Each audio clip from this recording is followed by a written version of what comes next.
سلامتی ہے اور خوش آمدید۔ یہ بہت ہی امپورٹنٹ کلپ ہے گزشتہ دنوں پاکستان کے ایک شہر حیدرآباد میں ہونے والی نازیبہ حرکت کے اوپر سننے میں یہ آیا ہے اس شخص سے۔ اب یہ ویڈیو میں آپ دیکھ کے خود ہی سے اندازہ کریں گے کہ حضرت عمر فاروق رضی اللہ تعالیٰ عنہ کے حوالے سے ایک شخص نے نازیبہ کلمات کا اظہار کیا۔ نہ صرف یہ بلکہ غالباً ایک پتلا ہے جس کے اوپر وہ انتہائی قابل مذمت عمل کر رہا ہے۔ کون سی برادری ہے، کیا ہے، اس کے اوپر تفتیش ہے، اور یہاں پہ علماء کرام تشریف فرما، میں ان سے پوچھنا چاہوں گا۔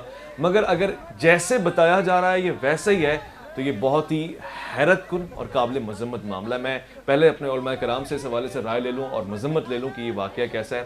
سب سے پہلے علامہ دلشاد مہدوی صاحب، حیدرآباد کا یہ واقعہ ہے، یہ ایسا ہی ہے جیسا پیش کیا جا رہا ہے اور یہ آپ اس کی مذمت کرتے ہیں؟ بسم اللہ الرحمن الرحیم۔ سب سے پہلے تو ہمارے یہاں تمام مراجعین کا متفقہ فتویٰ ہے کہ دیگران کے مقدسات کی توہین کرنا جو ہے وہ حرام ہے۔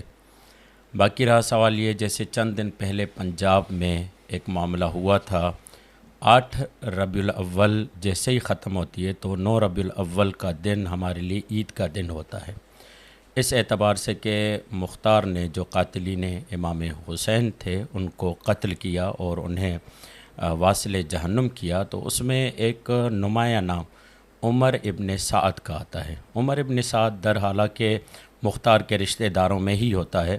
عمر ابن سعد وہ آدمی ہے جس نے کربلا میں پہلا تیر امام حسین کی طرف پھینکتے ہوئے کہا کہ لوگوں گواہ ہو جاؤ کہ میں نے امام حسین کی طرف جنگ کی ابتدا کر دی ہے اور حاکم سے مجھے انعام چاہیے۔ یہی عمر ابن سعد ہے جس نے رائے کی حکومت کے لیے امام حسین سے جنگ کی، اور حالانکہ امام حسین آخری وقت تک انہیں دعوت دین اور دعوت ہدایت دیتے رہے، اور یہی عمر ابن سعد ہیں جس کو حضرت زینب علیہ صلوات اللہ تعالیٰ علیہ خطاب کرتے ہوئے کہتی ہیں کہ اے عمر سعد، تم دیکھ رہے ہو کہ میرا ماں جایا تمہارے سامنے ذبح ہو رہا ہے۔ وہ جس کی توہین ہو رہی ہے یہ وہی عمر ہے؟ جی، یہ وہی عمر ابن سعد ہے۔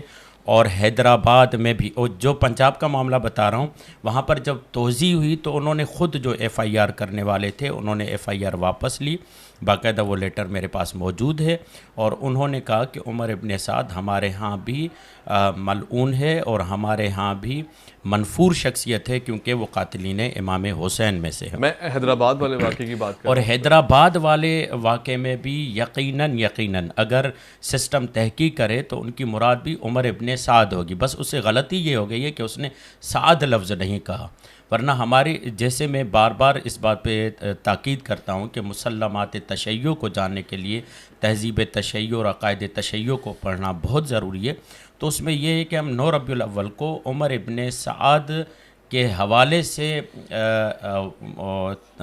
کیا کہتے ہیں اپنا اظہار نفرت بھی کرتے ہیں اور خوشی کا اظہار کرتے ہیں کہ اس دن جو ہے عمر ابن سعد جو ہے واصل جہنم ہوا تھا۔ اگر میں فرض کر رہا ہوں، اور مجھے بہت برا لگ رہا ہے یہ فرض کرتے ہوئے، مگر گمان کر لیتے ہیں کہ حضرت عمر فاروق رضی اللہ عنہ کے حوالے سے یہ ہے تو اس کی آپ مذمت کرتے ہیں؟ بالکل، اس میں جیسے میں نے ابتدا میں بتایا کہ ہمارے تمام مراجعین اس بات پر متفق ہیں کہ جو بھی مقدسات اہل سنت کی توہین کرتا ہے وہ حرام ہے، یہ فعل شنی اور فعل حرام ہے، یہ پسندیدہ فعل نہیں ہے۔ شدید مذمت ہوتی ہے شدید اگر یہ عمل مذمت ہے، ایسا بالکل شدید مذمت ہے، اس میں کوئی شک نہیں۔ مفتی عبدالقادر ہزاروی صاحب، آپ بھی تشریف فرمائیں، میں آپ کی موجودگی سے فائدہ اٹھانا چاہوں گا۔ یہ دونوں باتیں آپ کے سامنے، ایک تو عمر ابن سعد کے حوالے سے گفتگو ہوئی ہے کہ اگر ان کا ہے، ان پہ اہل سنت کا کیا موقف ہے، اور دوسرا یہ اس طرف سے اگر دیکھا جائے تو یہ قابل مذمت ہے کہ نہیں؟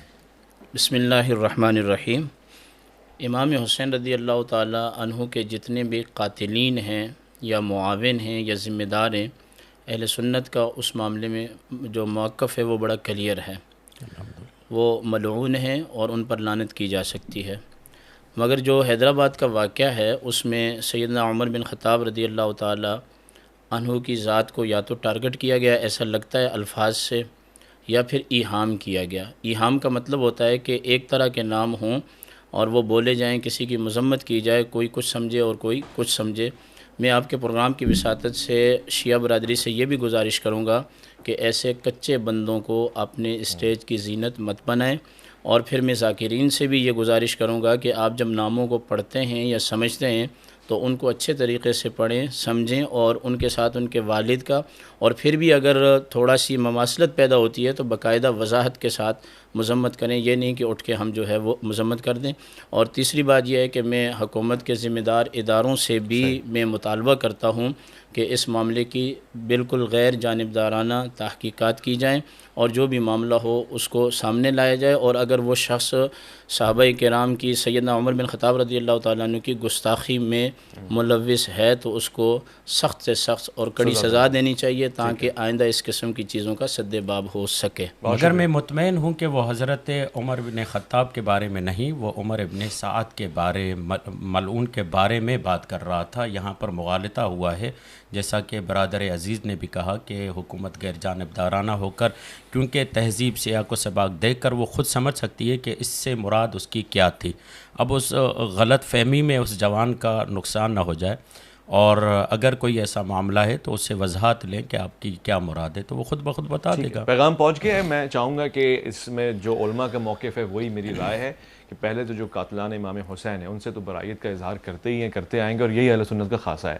مگر دوسری بات، اگر یہ اس طرف جا بھی رہے ہیں تو اس سے احتیاط کریں، اور آپ کو خود بھی احتیاط کرنی چاہیے۔ ہمارے دلوں کو ٹھیس پہنچتی ہے تو اس میں زیادہ ذمہ داری آپ کی ہے۔ میں چاہوں گا کہ اس پہ حکومتی ادارے وضاحت لیں اور خوبصورتی کے ساتھ اس معاملے کو نپٹائیں۔ تب تک عوام سے خاص طور سے گزارش کروں گا کہ تحمل سے کام لیں اور اس مدعے کو علماء کے حوالے کر دیں۔ بہت شکریہ۔